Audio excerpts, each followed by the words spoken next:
غزالی رحمۃ اللہ علیہ فرماتے ہیں کہ وہی قرآن جس کو انسان اپنے سینے کے اندر بسا لے وہی اللہ کی سب سے بہترین مخلوق ہے، وہی اللہ کی سب سے بہترین مخلوق ہے۔ اللہ اکبر۔ تو قرآن پاک کی کتنی اہمیت ہے۔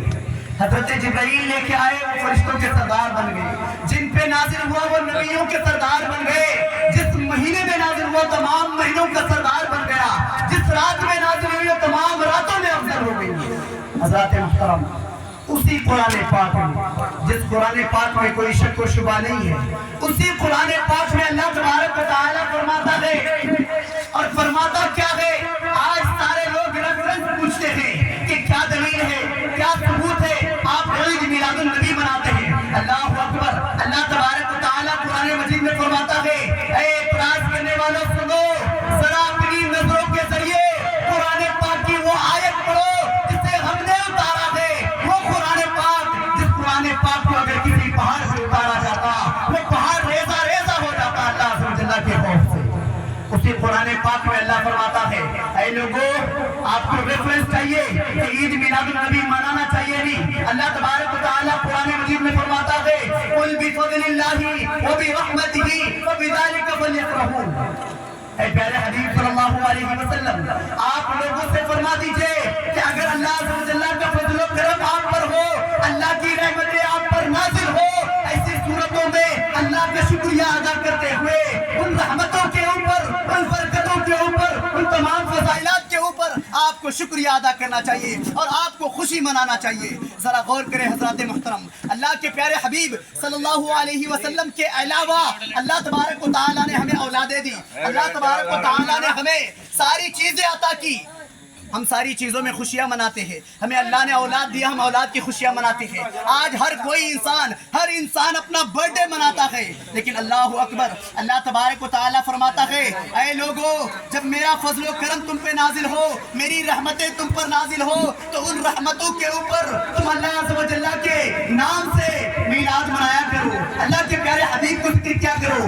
آپ بات یہاں تک آ گئی، آپ پھر اس چیز کا ریفرنس پوچھیں گے، اس چیز کی دلیل پوچھیں گے کہ آپ یہ بتائیں اللہ کی رحمتوں پر خوشی منانا چاہیے، تو پیارے حبیب صلی اللہ علیہ وسلم اللہ کی رحمت ہے یا نہیں؟ اللہ فرماتا ہے، معترضین، اے اعتراض کرنے والوں، ذرا قرآن کو کھولو، قرآن کو دل کی گہری والی نظر سے کھولو۔ رب نے قرآن میں فرما دیا، وَمَا أَرْسَلْنَاكَ إِلَّا رَحْمَةً لِلْعَالَمِينَ۔ یا رسول اللہ، ہم نے آپ کو اس دنیا میں نہیں بھیجا ہے، صرف اور صرف اگر بھیجا ہے تو پوری کائنات کے لیے رحمت بنا کر بھیجا ہے۔ You are asking about the reference of the Eid Milad النبی، آپ عید میلاد النبی کے اوپر دلیلیں پوچھ رہے۔ اللہ فرماتا ہے میری رحمتوں پر تم خوشیاں منایا کرو۔ اے دنیا والوں ذرا غور کرو کہ پیارے حبیب کے علاوہ اللہ کی سب سے بڑی رحمت کیا ہو سکتی ہے؟ اسی لیے اللہ نے قرآن پاک میں فرمایا، اللہ نے حضرت آدم علیہ السلام کو نازل فرمایا، اللہ نے حضرت عیسیٰ علیہ السلام کو، حضرت موسیٰ کو، حضرت ابراہیم کو، حضرت اسماعیل کو، یہاں تک کہ اللہ تبارک و تعالیٰ نے لاکھوں پیغمبران اکرام کو مبعوث فرمایا، لیکن اللہ نے کبھی یہ نہیں فرمایا کہ میں نے تم پر بڑا احسان کیا۔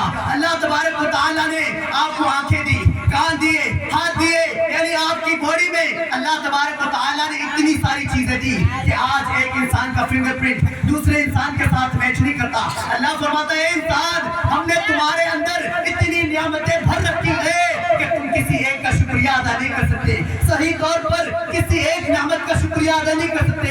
اے انسان، میں نے تجھے آنکھیں دی دیکھنے کے لیے، زبان دیا بولنے کے لیے، پیر دیے چلنے کے لیے، ہاتھ دیا اشارہ کرنے کے لیے، ہاتھوں کو دیا کھانے کے لیے، لیکن میں نے کہیں یہ نہیں کہا کہ انسان میں نے تم پر بڑا احسان کیا۔ اللہ اکبر، قربان چاہیے جب اپنے پیارے محبوب کا ذکر اللہ تبارک و تعالیٰ قرآن پاک میں فرماتا ہے، اللہ فرماتا ہے، لَقَدْ مَنَّ اللَّهُ عَلَى الْمُؤْمِنِينَ إِذْ بَعَثَ فِيهِمْ رَسُولًا مِّنْهُمْ۔ اللہ اکبر، اللہ فرماتا ہے کہ اے لوگوں، اللہ نے تم پر بہت بڑا احسان کیا کہ اللہ نے آخری پیغمبر خاتم النبیین سید المرسلین احمد مصطفیٰ محمد مصطفیٰ صلی اللہ علیہ وسلم کو آپ کے درمیان بھیج دیا۔ اللہ اکبر، اس سے بڑھ کر کیا فضیلت ہو سکتی ہے؟ اور آج لوگ کہتے ہیں کہ میلاد کیوں مناتے ہیں؟ آج لوگ کہتے ہیں کہ میلاد کیوں مناتے ہیں؟ ذرا غور کریں کہ اللہ کے پیارے حبیب صلی اللہ علیہ وسلم کے اتنے بڑے احسانات ہیں اس امت پر کہ وہ لاکھوں میلاد منا لے لیکن پیارے حبیب کے احسانات پہ کھڑا نہیں اتر سکتا۔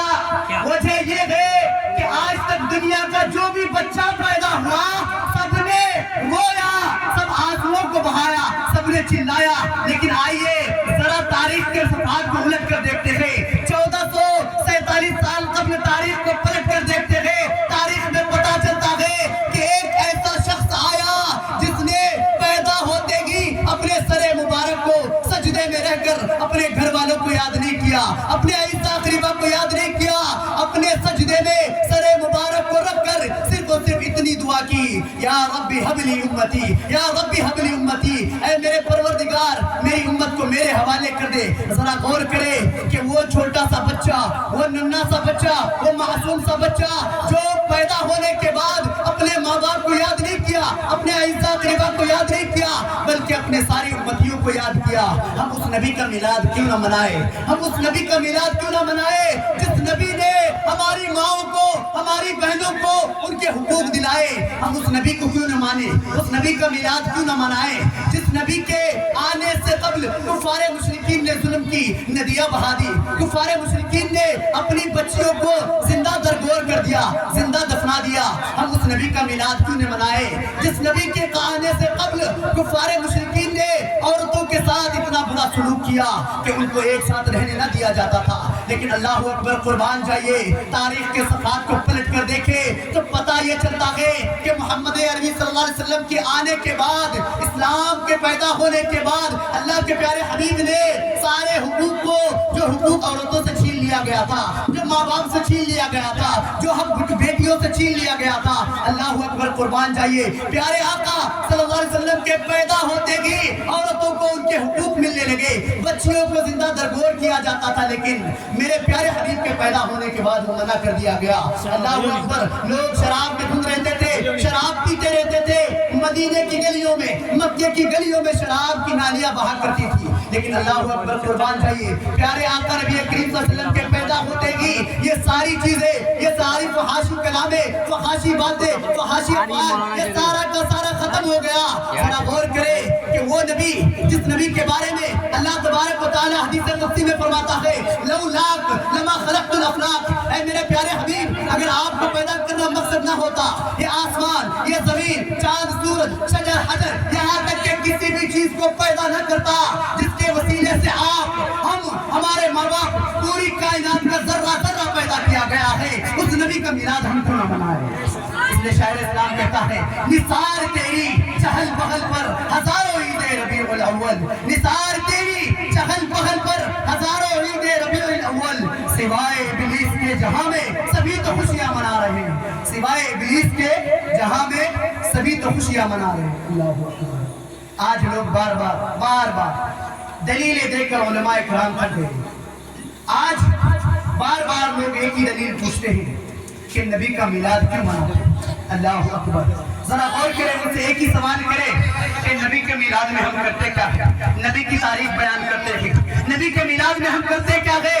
قرآن کی تلاوت کرتے ہیں، نبی کے میلاد میں ہم کرتے کیا ہے؟ عورتوں کے، ماں باپ کے، بچوں کے سارے کے حقوق بیان کرتے ہیں، نبی کے میلاد میں ہم کرتے کیا ہے؟ احادیث پاک کو بیان کرتے ہیں، نبی پاک کے میلاد میں ہم کرتے کیا ہے؟ تاریخ کو بیان کرتے ہیں کہ تاریخ اسلام نے کتنی مشکلات کو جھیلنے کے بعد اسلام کو عروج پر لایا، یہ ساری چیزیں بیان کی جاتی ہیں، لیکن جب ان سے پوچھو ذرا آپ بتائیں تو میلاد کا آپ انکار کیوں کہتے ہیں؟ کہتے ہیں کہ حضور کے زمانے میں یہ رواج نہیں تھا، حضور کے زمانے میں یہ رواج نہیں تھا، ہم نے الٹا سوال کر دیا کہ آخر کیوں میلاد کو حرام کرتے ہو، ناجائز کہتے ہو؟ کیونکہ وہ حضور کے زمانے میں نہیں تھا، ہم نے کہا تم آج سے اپنے آپ کو بھی ناجائز حرام ہی کہنے لگو، کیونکہ حضور کے زمانے میں تم بھی نہیں تھے، حضور کے زمانے میں تم بھی نہیں تھے۔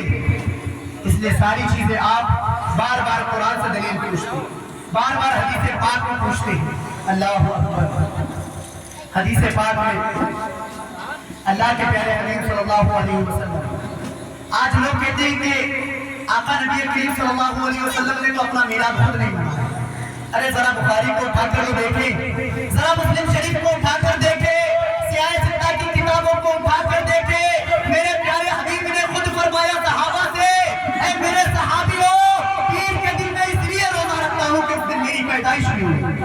اللہ اکبر، کہ آپ کے سامنے سے یہ حدیث نہیں گزری؟ اچھا چلو ٹھیک ہے، مان لیتے ہیں میلاد منانا صحیح نہیں ہے۔ ارے صحیح نہیں ہے تو پہلے اپنے امام کی ابن کثیر کی کتاب البدایہ والنہایہ اٹھا کر دیکھو، اس نے اس کتاب میں لکھا ہے کہ عید میلاد النبی منانا بالکلیہ طور پر صحیح ہے اور باعث فخر و ثواب ہے۔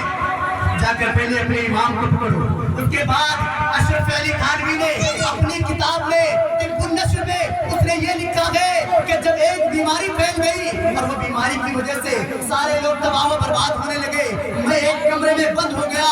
بند ہونے کی وجہ سے آخر کار میرے ذہن میں ایک خیال آیا کہ تاریخ میں تو سننے میں آ رہا ہے فلاں عالم عید میلاد النبی منانے کے وسیلے سے ثواب کی وجہ سے اس کی ساری مشکلات دور ہو گئی۔ اللہ اکبر، وہ اپنی کتاب میں لکھتا ہے کہ وجہ اس کتاب کو لکھنے کی وجہ یہ ہے کہ یہ وبا سب کو ہلاک کر دے رہی تھی، اس لیے میں نے نبی کی پیدائش پہ، نبی کے میلاد پہ اس کتاب کو لکھا اور اللہ کی قسم وہ ساری وبائیں، ساری مشکلات سب کے سب دور ہو گئی۔ جا کے اشرف علی تھانوی سے پوچھو، قاسم نانوتوی سے پوچھو، جا کے پہلے اپنے اماموں سے پوچھو کہ انہوں نے عید میلاد النبی کیوں منایا؟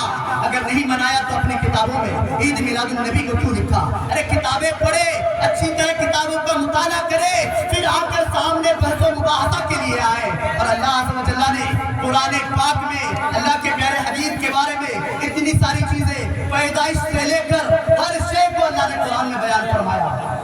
ارے یہ تو بات کی بات ہے کہ آج ہم عید میلاد النبی منا رہے ہیں۔ اللہ اکبر، میرے پیارے حبیب صلی اللہ علیہ وسلم دنیا میں تشریف نہیں لائے، ظاہری وجود میں نہیں آئے، لیکن دیکھیے اللہ عز و جل اپنے حبیب کا ذکر انبیاء کی زبان سے فرماتا ہے۔ اللہ اکبر، حضرت عیسیٰ علیہ السلام جب آتے ہیں، آنے کے بعد ان سے پوچھا جاتا ہے کہ اگر آپ اللہ کے نبی ہیں تو اپنی نبوت کا دعویٰ پیش کریں، آپ اپنی نبوت کے اوپر دلیل پیش کریں، اپنی نبوت کے اوپر معجزہ پیش کریں۔ اللہ اکبر، حضرت عیسیٰ علیہ السلام فرماتے ہیں کہ میں اللہ کا بندہ ہوں، اللہ تبارک و تعالیٰ نے مجھے کتاب دے کر بھیجا ہے اور میں خوشخبری سناتا ہوں کہ میرے بعد ایک ایسا نبی آنے والا ہے جو آخری نبی ہوگا، افضل الانبیاء ہوگا، افضل البشر ہوگا، جو کہ تمام بشروں میں، تمام نبیوں میں، تمام رسولوں میں سب سے افضل ہوگا، جن کا نام احمد ہوگا۔ اللہ اکبر، جا کے آپ حضرت عیسیٰ علیہ السلام کے اوپر فتوے لگائے، جا کے آپ حضرت عیسیٰ علیہ السلام کو غلط ٹھہرائے، کیونکہ حضرت عیسیٰ علیہ السلام نے میرے نبی پاک صلی اللہ علیہ وسلم کی ولادت کا ذکر کیا۔ آج حضرت عیسیٰ علیہ السلام کی سنت پہ عمل کرتے ہیں۔ آئیے تاریخ کے صفحات کو پلٹ کر دیکھیں، حضرت اسماعیل علیہ السلام کی بارگاہ میں چلتے تھے۔ حضرت اسماعیل علیہ السلام کے نسل سے اللہ نے کوئی بھی اولاد کو نبی نہیں بنایا، صرف اور صرف اسی لیے کہ اللہ پوری دنیا والوں کو یہ بتانا چاہ رہا ہے کہ میرے مصطفیٰ صلی اللہ علیہ وسلم کو پیدا کرنا ہے اور یہ آخری نبی ہے۔ اللہ اکبر، جب آپ اور پیچھے چلیں گے حضرت آدم علیہ نبینا علیہ السلام کے پاس جائیں گے۔ اللہ اکبر، حضرت آدم علیہ السلام کے بارے میں بتایا جاتا ہے کہ اللہ عز و جل نے انہیں جنت سے اتار دیا، ان کی توبہ قبول نہیں ہوئی، 300 سالوں تک روتے رہے، ادھر سے ادھر ٹہلتے رہے، لیکن اللہ نے توبہ قبول نہیں کی۔ جب بات آئی توبہ قبول کرنے کی، اللہ اکبر، ایک وسیلہ لے کر حضرت آدم علیہ السلام توبہ کرتے ہیں، اے میرے پروردگار، وہ نام جس نام کو میں نے جنت میں دیکھا تھا، تیرے نام کے ساتھ اس نام کے صدقے محمد رسول اللہ کے صدقے تو میری توبہ کو قبول عطا فرما۔ اللہ اکبر، جا کے حضرت آدم پہ گئے۔ اللہ اکبر، وہ چھوڑے، حدیث قدسی میں اللہ نے خود فرمایا، اے میرے پیارے حبیب، اگر آپ کو پیدا کرنا مقصد نہ ہوتا تو اس پوری دنیا میں کسی چیز کو پیدا نہ کرتا۔ صرف اتنا ہی نہیں، اللہ کے پیارے حبیب نے اپنی شان میں خود یہ بات بتائی کہ اول ما خلق اللہ نوری، کہ سب سے پہلے اللہ تبارک و تعالیٰ نے میرے نور کو پیدا کیا۔ اللہ اکبر، وہی اول بھی ہیں، وہی آخر بھی ہیں، ظاہر بھی ہیں، باطن بھی ہیں۔ اللہ اکبر، یہ ساری چیزیں قرآن پاک میں موجود ہیں، لیکن بس شرط ایک ہے کہ سورہ بقرہ میں اللہ نے فرمایا یضل بہ کثیرا ویہدی بہ کثیرا۔